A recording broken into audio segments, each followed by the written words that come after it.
Evening. Hopefully everyone is on now and we're ready to begin. I'm Dr. Leah Cox, Vice President for Inclusion and Institutional Equity here at Towson University. So first, let me thank you for joining us today and to share in this conversation around the issues that have affected many of us. And many folks start that statement by saying, in these last few weeks, I can't sign off on that.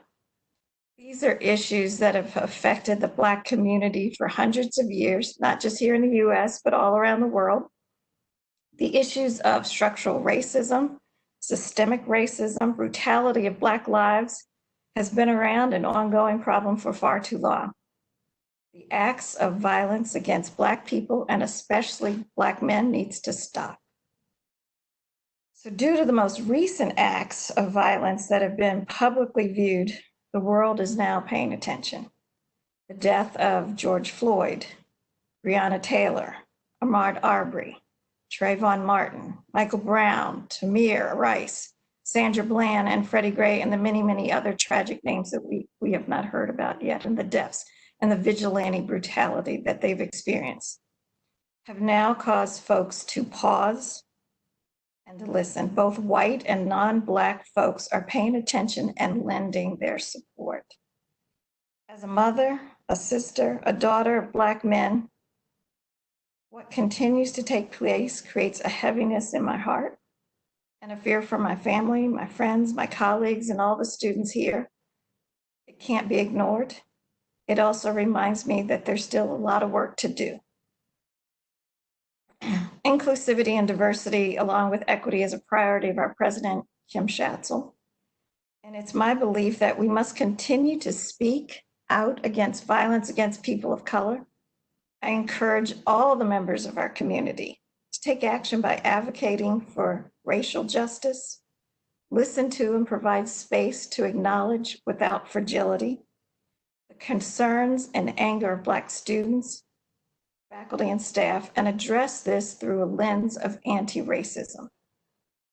Systemic racism affects us across all demographics, races, and ethnic groups.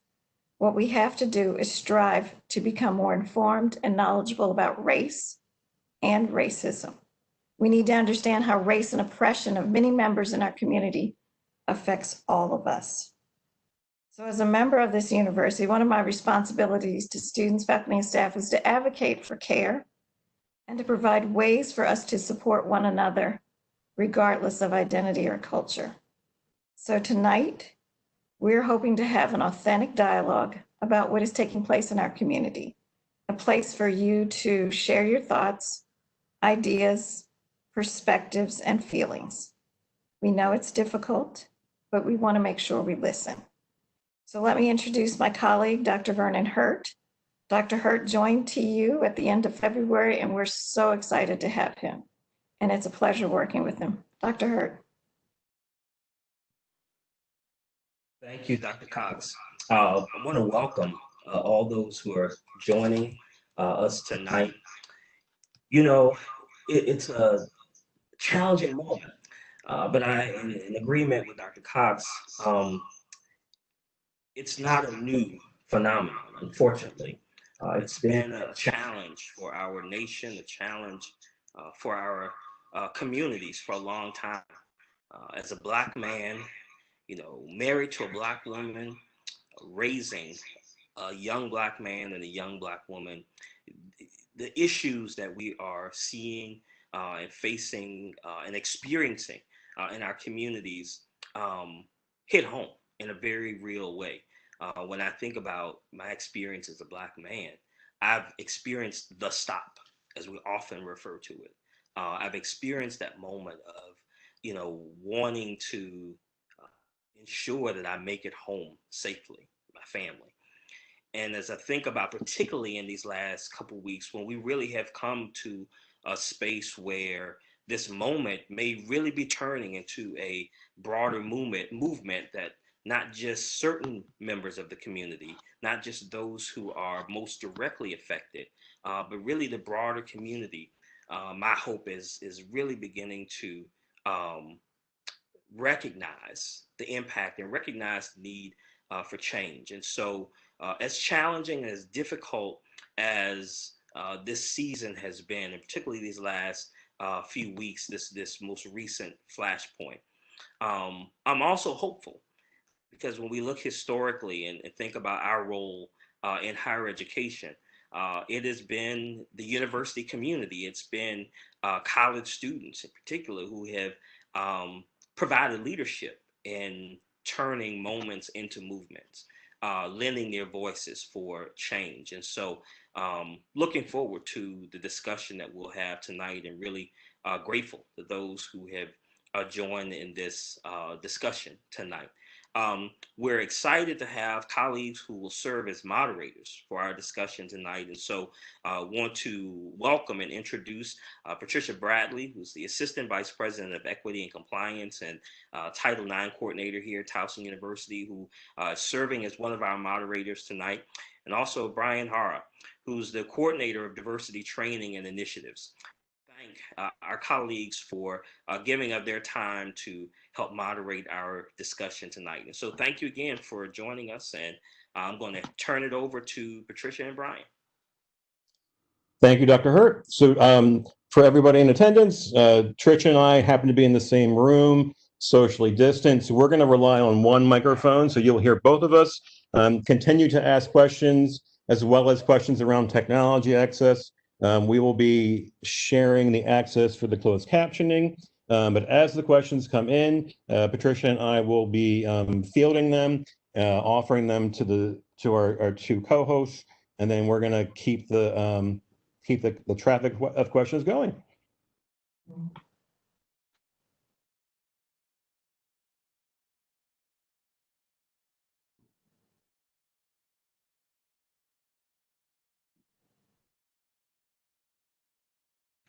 Okay, first question, please.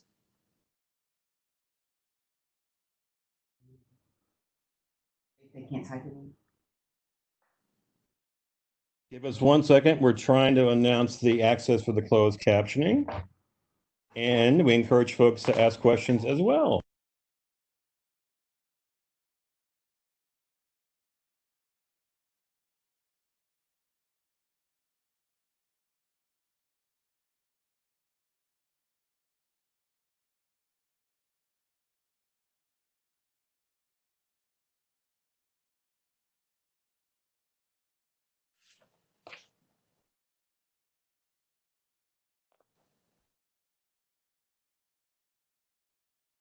So we have a couple of questions around what are some additional programs, opportunities that TU is hosting or planning to host this summer.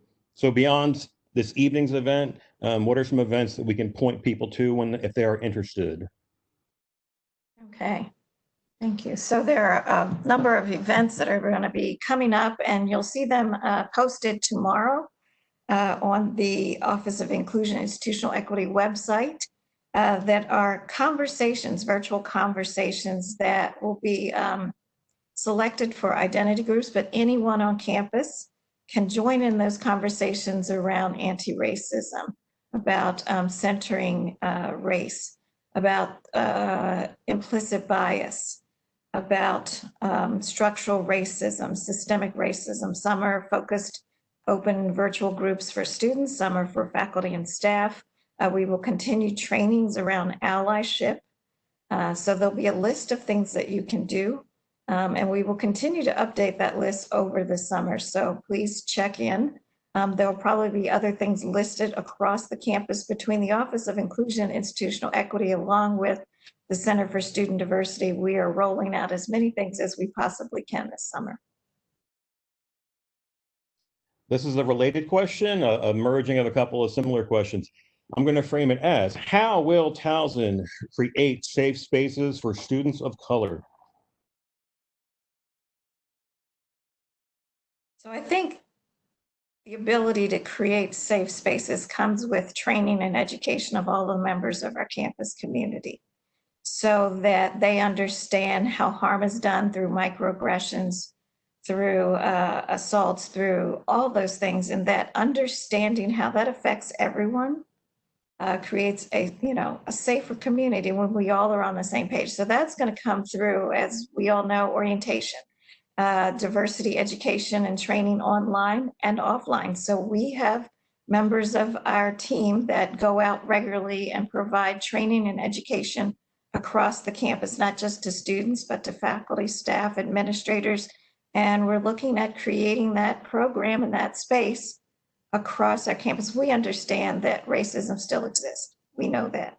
So getting folks to understand how racism affects everyone in our community is important. I would just add to that so much of this work is about developing culture as well. And part of the training that Dr. Cox mentioned and opportunities like this is to hopefully really push and really challenge those who may not normally do that, to center the voices of individuals from certain identities that aren't always centered. And so often we either make judgments or we perceive the lived experiences of others through our lens, as though our lens is the lens and not just a lens. And this training, these opportunities to engage really provide an important opportunity to give all of us really the practice. We're talking now about particularly the experiences of African Americans in our communities, but we can pick various different communities, and all of us must be challenged from a cultural standpoint to learn how to both center our lens, but how do we center the lens of others? And when we're able to do that, we have greater sensitivity, we have a greater ability to listen, to grow and adjust and be more aware of those experiences when we're willing to center those experiences beyond our own lenses. Before our next question, a couple of tech updates. And thank you all for helping to educate our community. It sounds like if you are on a tablet, you need a password. That password is community. Please continue to use the question and answer function. And I'm going to pass it off to Patricia for the next category of questions. Now, please keep in mind, we have several questions coming in, and we are trying to prioritize and get all of your questions asked and answered. The next question is, or statement is, I was thinking about the president's recent message about negative messaging on social media in the TU community. How do you hope to get a handle on that and help those who choose to engage in such activity? So one, I think it's going to be about educating our community about some of our policies and the harmful nature of cyberbullying, of using social media to out members instead of bring them in, looking at how harmful some of the things that folks say on social media can be, but also understanding that we're an institution of higher education and we have to reach out to all the members of our community about what goes up on social media. How do we stop it? How do we understand that sometimes we're harassing or bullying others? So we also have mechanisms, as you know, on our campus that they can be reported and that we will look into, investigate, and if need be, adjudicate. But we do recognize that we need to do some work about helping our community understand how harmful sometimes social media can be. It can be a great thing. It can be uplifting. It can be supportive. It can be educational. Sometimes it can be extremely hurtful as we look at what folks say and don't recognize what they're saying is being seen by everyone and hurts our whole community. So I think it's about also what Dr. Hurte talked about, is creating that culture of supporting each other versus tearing each other down, understanding issues around race or racism, and the harmful words that are said to not just the Black members of our community, but all the members of our community.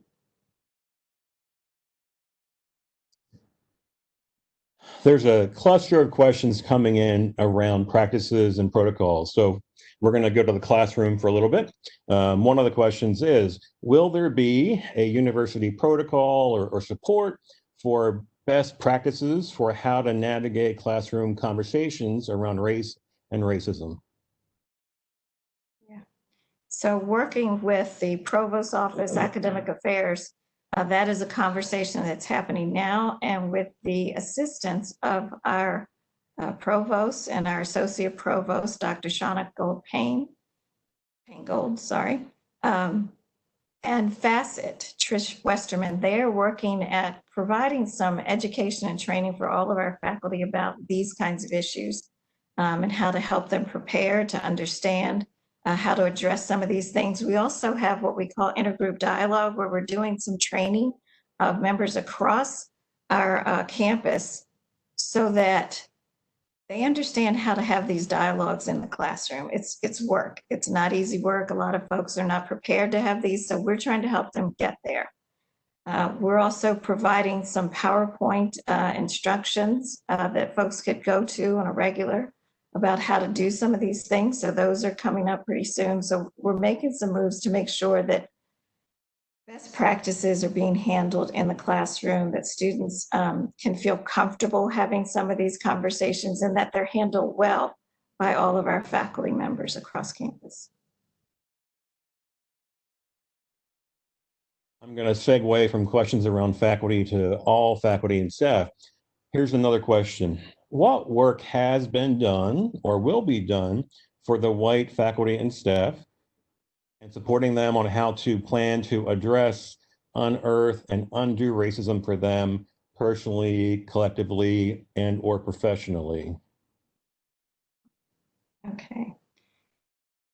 So the Office of Inclusion and Institutional Equity started probably the year that or a little bit after I arrived, in working with senior leadership and then moving across the campus to work with all of the faculty and staff, but mostly staff, to look at implicit bias, structural and systemic racism, and understanding how that impacts the work that we do and the people that we work with.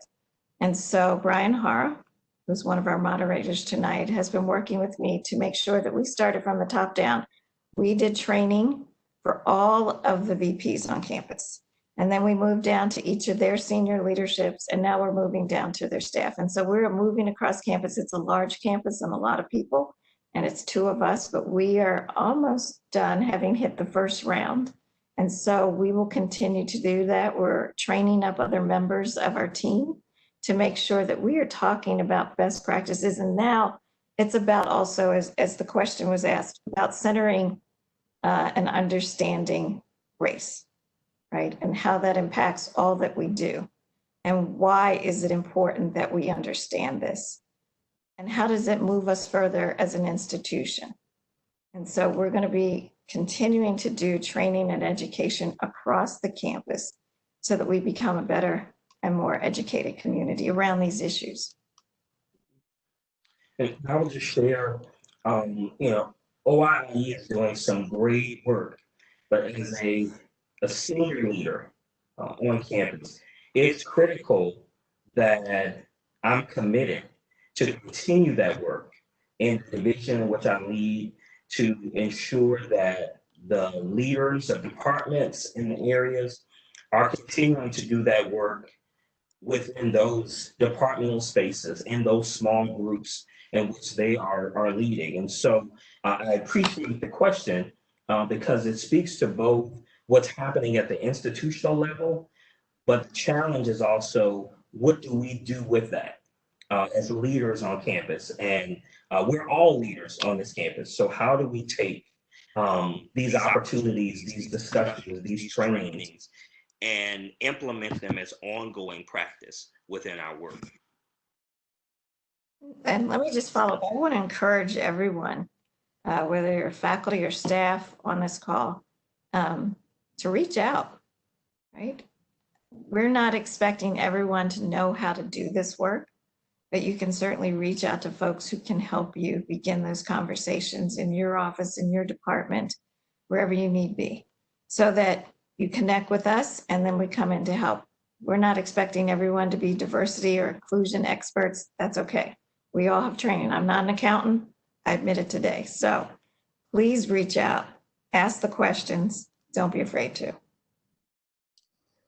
Before the next question with Patricia, another tech update. There were questions around having access to all the questions. So the function of this tonight's chat doesn't allow that, but they are being saved. So as tonight events end, we're going to find a way to make sure we point on the same website that Dr. Hux mentioned, additional FAQs to some of the other questions. Remember, this is being recorded and can be watched afterwards, but we will figure out ways to make sure that all of the categories of questions have some answers or links and resources.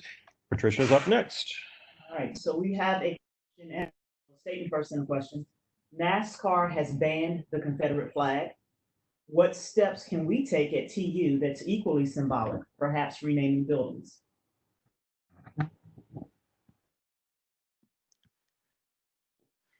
Just most recently, last week, you may recall that President Schatz announced that she is convening a naming committee to look at the PACA and Carroll facilities. This has been a discussion and been an area of advocacy for members of this community, particularly our students, for a long time. And I really want to give major kudos to our Student Government Association for their advocacy and for submitting the formal request to President Schatz to have this review done.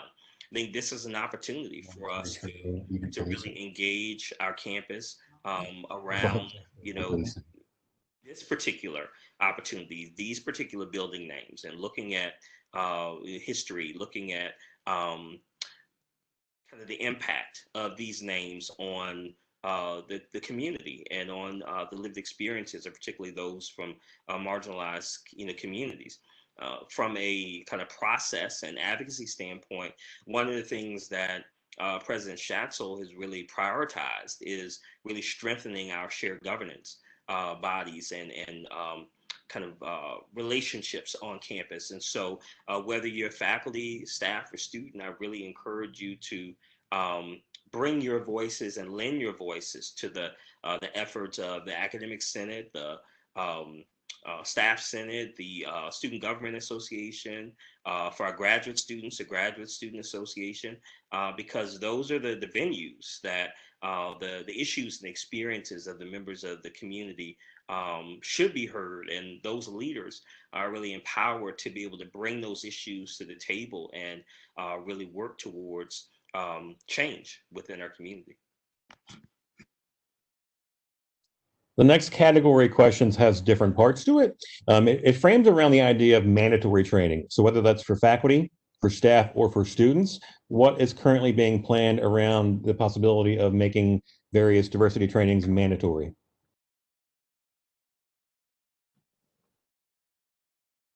So we have lots of ideas that have to move forward, but what we do know is that diversity training is a part of all of our orientation for our new students coming in, right? So that is required. There's no escape. We are putting up online diversity training that's going to be on the same website that students would get their Title IX training.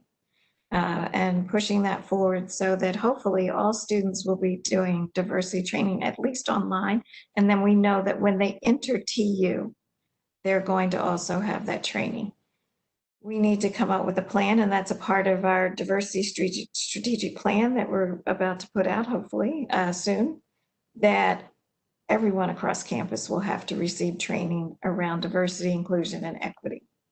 And so it is our hope and plan in the next 3 years that everyone across campus will be trained. We also have a diversity training for new employees as they come in.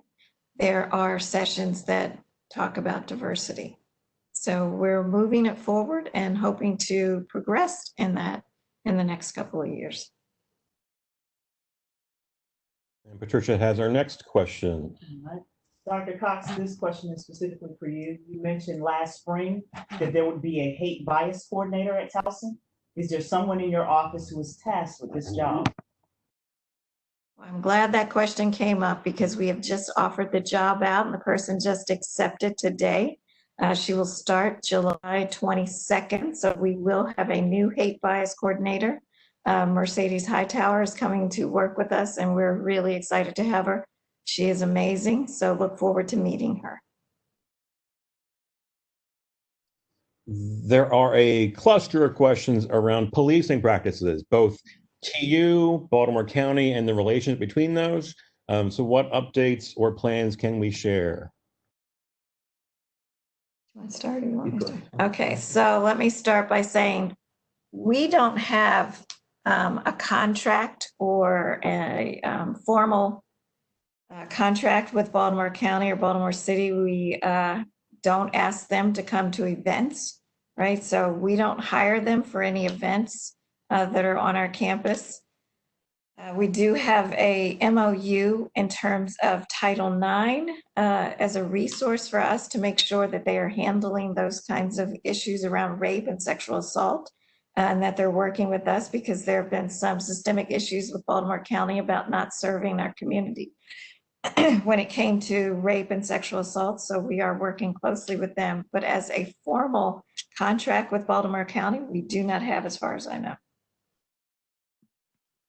I'll add, when you think about kind of the student experience and some community building efforts, even just in the last couple of weeks, I've had some great beginning to discussions with our Chief Joe Herring, who has just a real interest in how to strengthen the relationship between TUPD and particularly our student communities, but certainly students from marginalized identities on campus. And so you should expect, as we prepare to return in the fall, to see more engagement, more collaboration between student affairs, OIE, and public safety, as we really want to, again, strengthen those relationships with our student population, faculty, staff, but particularly for communities who have been, unfortunately, impacted in negative ways when we see improper behavior by law enforcement officers in many of our communities.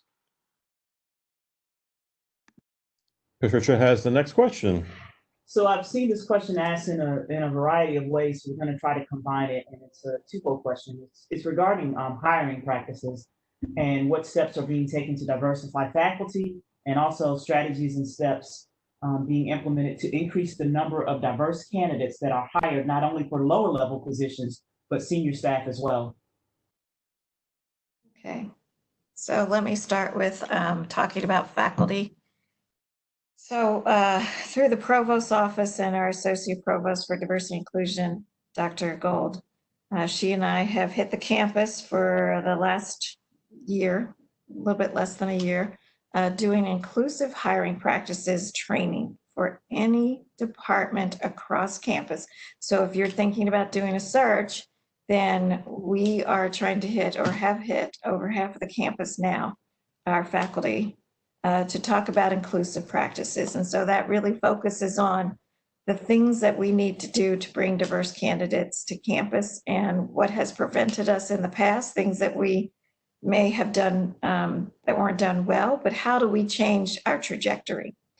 In addition, in working with the provost, we've had the opportunity to do some targeted hires on campus, and we've done a really great job of doing that this year. She's been stellar in moving that initiative forward, and so we've been able to get on our campus some faculty who probably would have been snatched up by many other institutions that are probably some of the onlys in their field. And so we've been able to get them here at Towson, and we're going to continue to make those moves and doing some targeted hires and working with our faculty. Additionally, I've been working with HR so that any search, director level and above, has to be approved by the HR Assistant VP, Steve Jones, and myself, so that we can take a look at the pool of candidates and make sure that it's a diverse pool. And if it's not, then we're going to open the hire back up again and talk to whoever the hiring manager is about how we need to boost that diverse pool. So we're trying to make some moves to make some changes. We recognize that the diversity of our faculty is lacking, and some of the upper administration or director and above need some work, but also some lower level positions too. So we're trying to make some changes and create a difference here. There's a theme and some questions around how long processes take. So for example, one of them is worded as, it feels like the president is taking so long to change the building names if students have mentioned it before. So the larger theme is, if it feels like things are taking so long, what can we do to address that?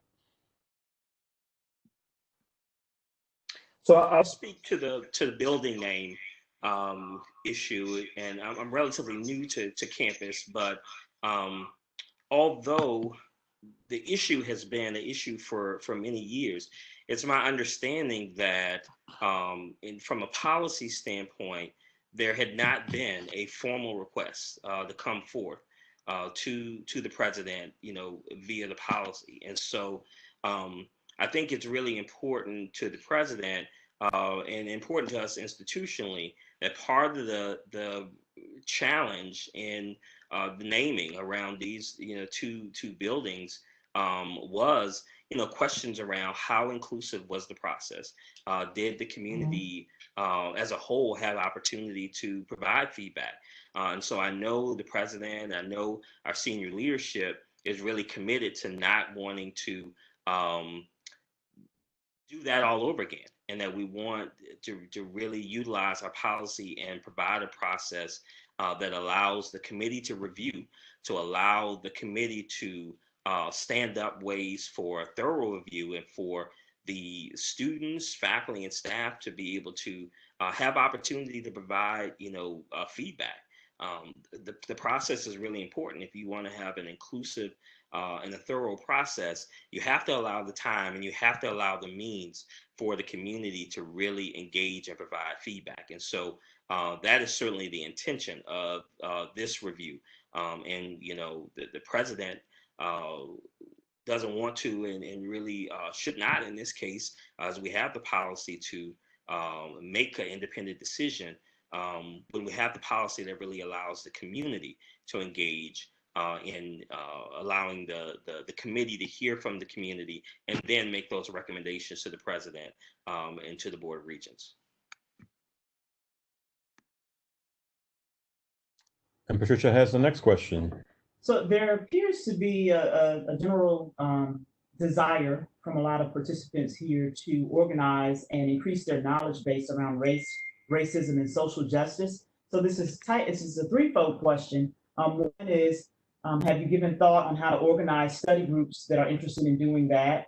Two is, do you offer anyone from your staff to come and do training for individuals? And then the third part of that is, can TU create more spaces where faculty interested in challenging anti-Black racism can meet regularly and have ongoing conversations across colleges and departments? All right, you all might have to remind me to some of the parts of that. So yes, do I have staff who go out and do the teaching? Yes, absolutely. So Angela Wu in the Center for Student Diversity and Brian Hara are the two members of my staff who are trained to do some work around social justice, anti-racism, along with some other members, but those are the two who are most tasked with it at this point in time. We have not created those groups, but absolutely can. And I've heard a couple of requests for this in the last couple of days about creating some faculty groups around anti-racism and working within the colleges. So we'll be meeting with some of the deans pretty soon to talk about, can we create some of those spaces? I think that there are faculty asking for that work. There are probably staff asking for that work, and certainly for our students. And so yes, we need to create a plan. We need to create a big plan. We need a lot of trainers. So we'll be moving that forward, and hopefully we'll be able to roll out something to you before the summer's over. And then I guess the other part of that question is, I know that we've been having conversations about creating a space to have those regular conversations through through the group titled conversations, or yes. You want to share that a little bit? So those are the dates for some of those virtual conversations will be going out sometime this week or first thing on Monday, so that those conversations can be joined in by anyone, right? We're going to be creating those for anyone to participate, and you'll see the list, you'll see the dates. So I encourage you to look for that and then sign up. There's a couple of questions around senior leadership. So there was one earlier on around what is happening. We were talking about trainings. What's the indication that even senior leadership are also getting exposed to trainings? And then there was a more recent question asking why President Schatz wasn't part of tonight's event. Go.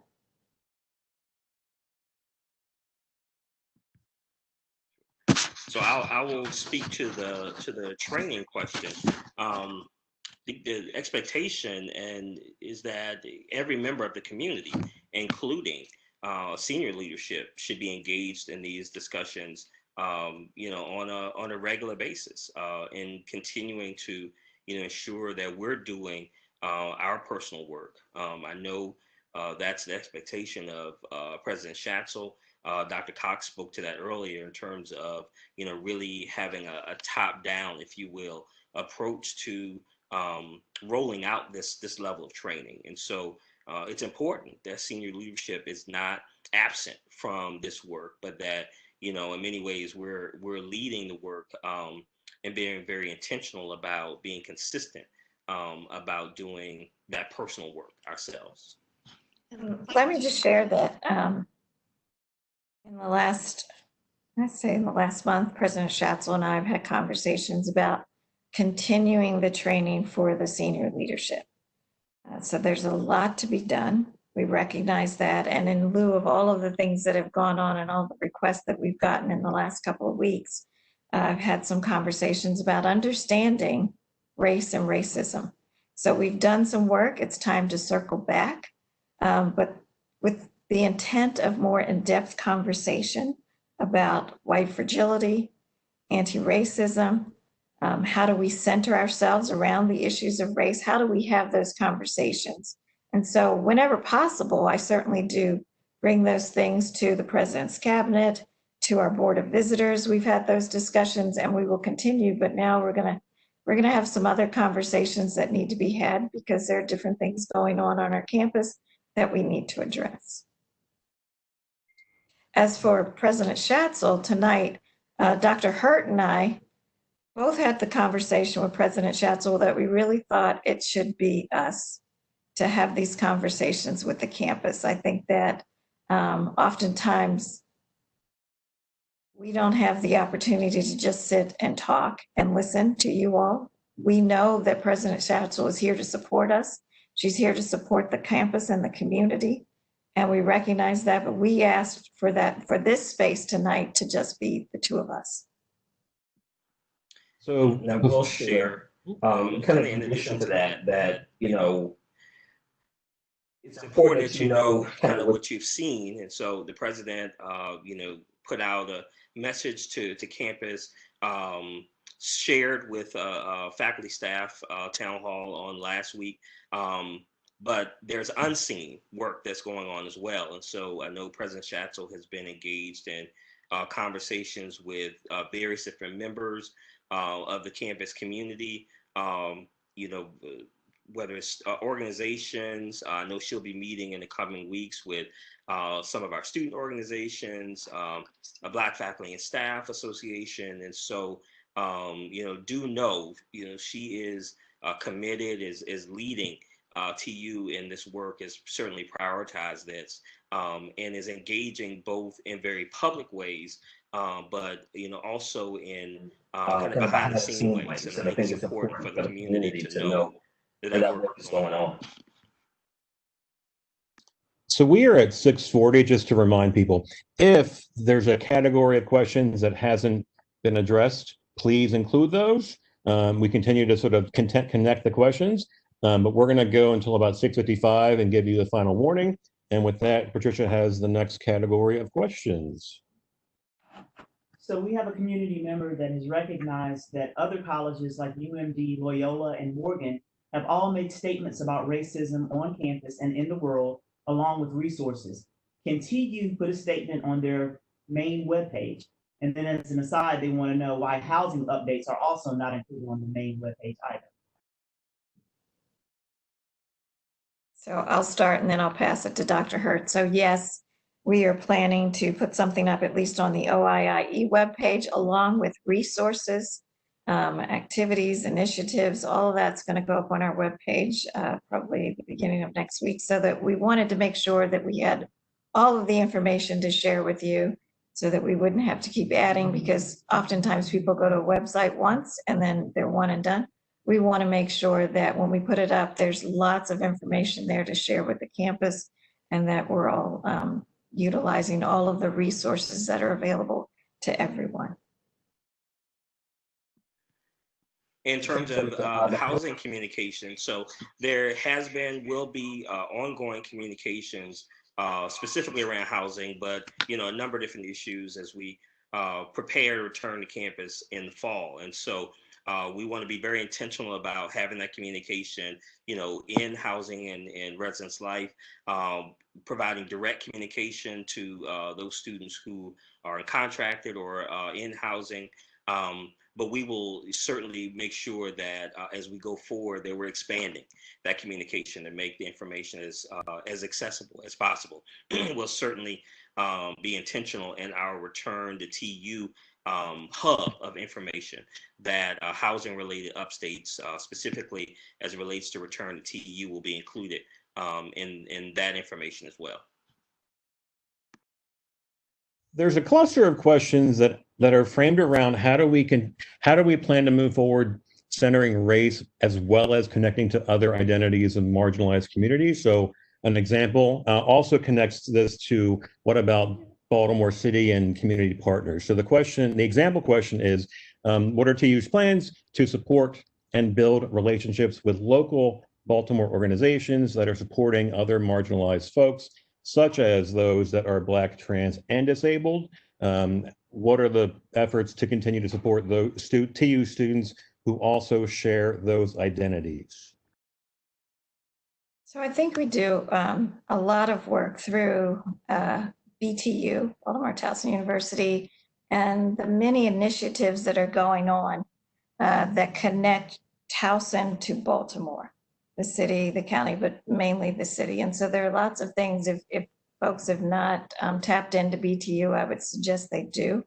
We are always doing outreach to many of these community organizations to make sure that we're part of, we sit right here on the edge of Baltimore City. So we're part of the community, they're part of us, and we should be engaged with them. Through the Center for Student Diversity, our LGBTQ plus coordinator does a lot of outreach and plans with those in the community in the city, and will continue to do so. Even as we have planned for the Pride Parade, we connect with all of those, and then we set up tables and booths and try and connect with those in the city. We understand that race is intersectional, right? So we know that multiple identities are going to be hit. Even if we talk about race, we can't just stop talking about race. We have to continue to talk about all of the other identities that we share. And so all of the programs that we have often talk about that intersectionality, but we also know that we have to connect with the community that supports us and that we're a part of. So I would encourage folks to work with those in the Center for Student Diversity, work with all of the initiatives that are going on through BTU. I think there's some great opportunities for us to continue to engage, and that doesn't mean that we stop. We continue to build as much as we can. Here's Patricia. So there are several comments and statements regarding student safety as it pertains to hate speech. And one question is, how is Towson going to strive to create a safe environment for Black students when other students can use hate speech and get away with it due to the First Amendment? How do we boast diversity and inclusion when this is not reflected in our practices?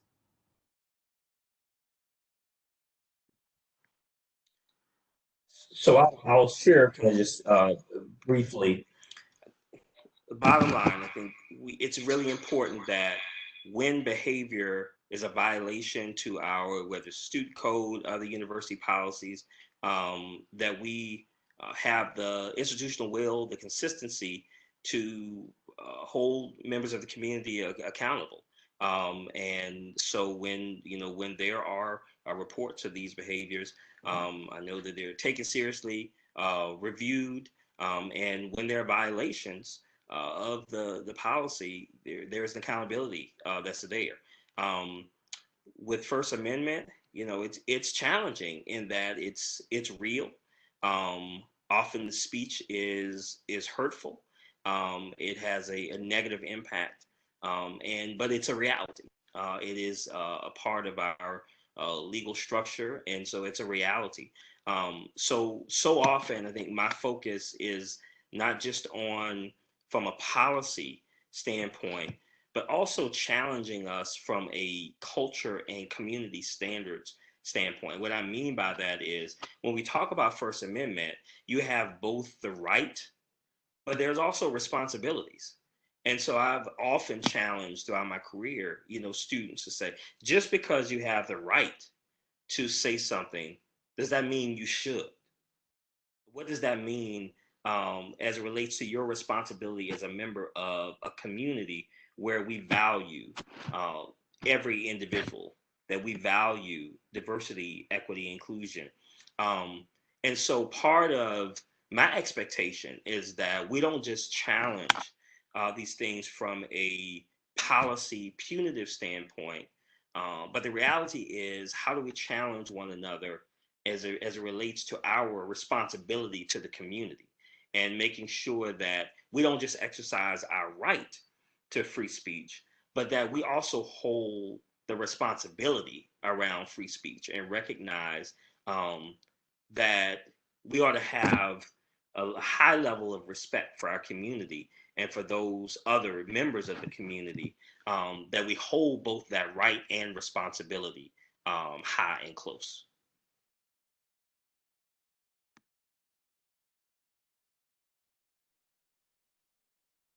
Time check, we're at 6:48. We also want to invite individuals to, in addition to questions, if there's a statement or feedback you want us to hear, the entirety of the Q&A box is saved for us. So we will find ways as we release the recorded version to make sure we point to addressing all the concerns and questions that are raised. And Patricia has the next one.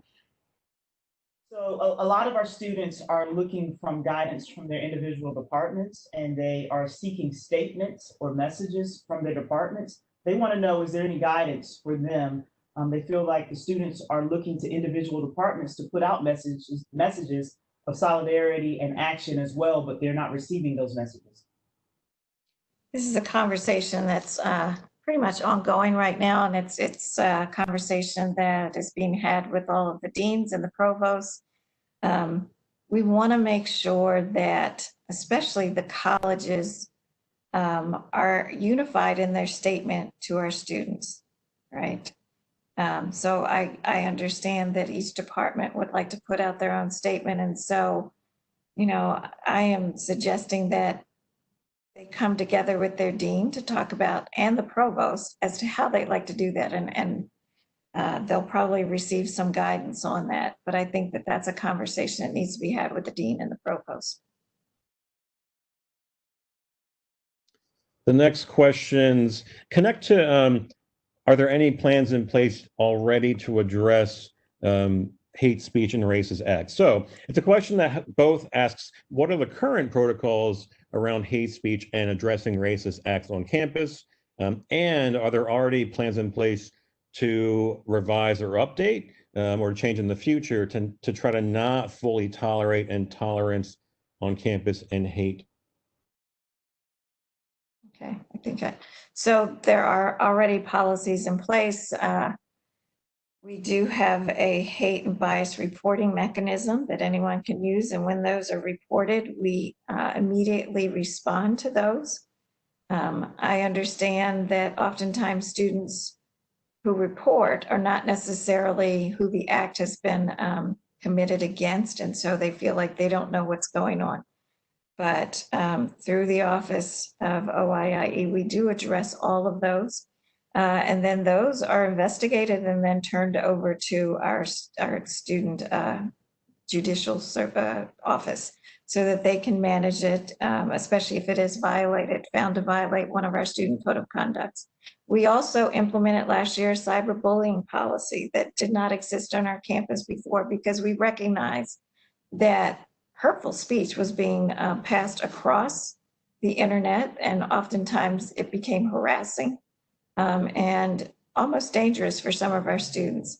So that policy now exists, and we will use it, to make sure that things are adjudicated. But I think it's back to what Dr. Hurte said, that, we have to create the culture for folks to hold each other accountable. But we are ready, and we do respond to reports of hate bias and hate bias speech.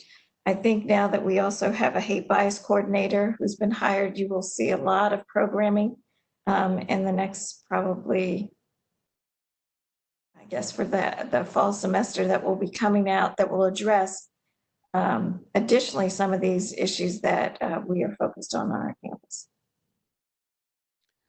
This is our sort of announcement. We're going to go to our last two questions. So please continue to submit. Those will be archived and we will address them. But we're going to go to Patricia for the second to last question. Is it possible to do a university-wide town hall on social justice where both students, staff, and faculty can join in? So I'll give, this is sort of my opinion. So we can, but I think oftentimes you will not get the same engagement and the same experience virtually from a social justice kind of event. We will try, we have talked about this. Oftentimes for our students, we have a social justice retreat, but we can certainly look into trying to produce that.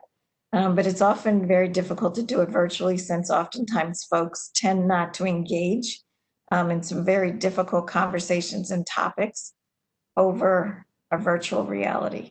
But it's certainly something worth thinking about. In the same vein as we talk about having town halls, a lot of our community does not show up to forums and meetings and town halls. So how can we hold them accountable to change their thoughts when they're not willing to change or even show up?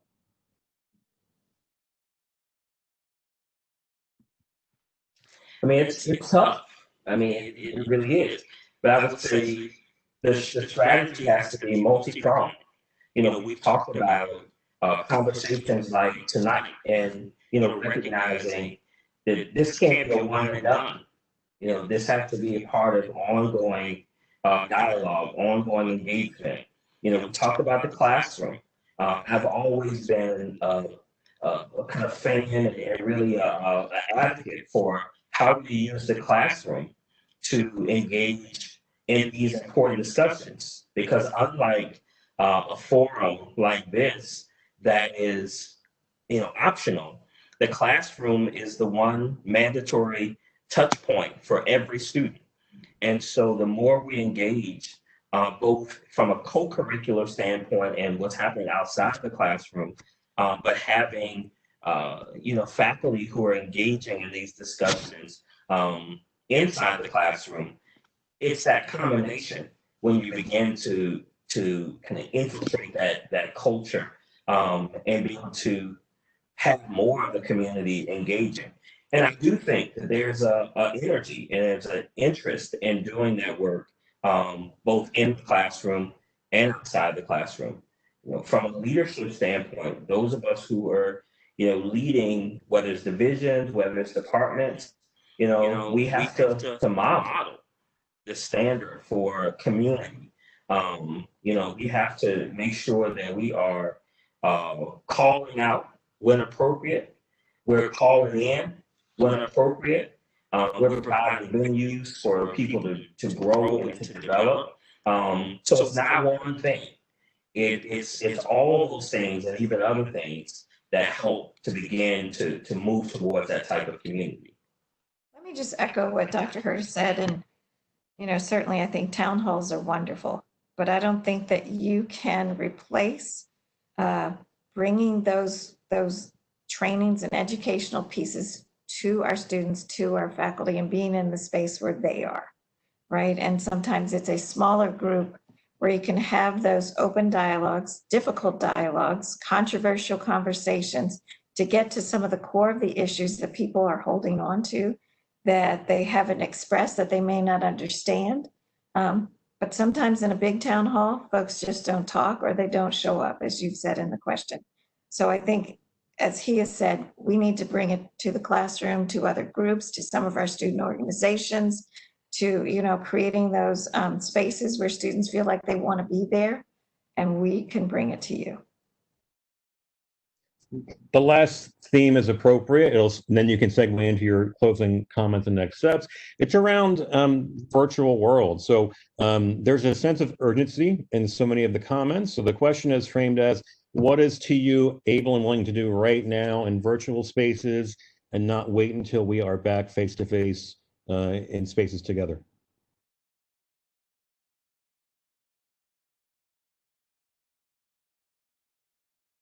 We recognize that even when we're back on campus, we may not be able to have the crowds or the groups that we do now. So we're open to doing just about any of the trainings and workshops virtually. We're willing to create those spaces. You'll see that in the schedule of events and virtual conversations that will be published. There are some open right now from the CSD that are virtual spaces. So we're open to doing all of that. And if there's a specific request, please don't hesitate to pass that to us. And with that, we'll turn it over to the two of you for final thoughts and next steps. Before I hand it over to Dr. Cox, just want to thank all those who participated tonight. I want to reiterate something I said a few moments ago. You know, this isn't a one and done. You know, you don't arrive after one discussion, after one Q&A. But it's our intention that we will find ways to continue these discussions, to continue the work, to continue to partner, to continue to listen. It's a consistent, ongoing work in terms of community building. And it is the responsibility of every member of the community to do their part. So we look forward to continue discussion, continue work after this kind of moment and this discussion we've had tonight. So thank you all for joining us. So let me just echo that thank you. I'm really pleased that all of you have joined and all of you put forth your questions. Please know that we're going to continue to work across this campus to make it more inclusive and equitable and diverse. There are lots of programs and initiatives that can happen, but it can't happen without the work from all of us. And it's not just Dr. Hurte and I wanting to do the work, it's all of us wanting to be a part of an inclusive community and do the work. So I appreciate you being here. Please go to websites and look, wait for the virtual workshops that are going to be coming your way. We also ask that if you have additional requests or ideas or thoughts, that you share them with us. Dr. Hurte is correct. It's not just a one and done. We will look to hear from you and open up the spaces that you need to make sure that we have these conversations. So again, thank you for being a part of tonight's conversation and have a good night.